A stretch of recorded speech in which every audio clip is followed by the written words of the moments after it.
Ulitin ang panalangin ito. Diyos ko, nais ko po munang pasalamatan ka sa lahat ng mga biyayang ipinagkaloob mo sa akin. Lumuluhod ako upang magmakaawa na patawarin mo po ang aking mga kasalanan. Ang buhay ko po ay pagmamay-ari mo. Ibinibigay ko po ang lahat ng mayroon ako sa iyo.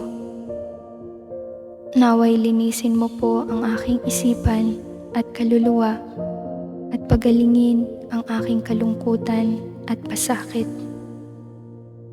Nagmamakaawa din po ako na pagpalain at bantayan mo ang aking pamilya at mga kaibigan.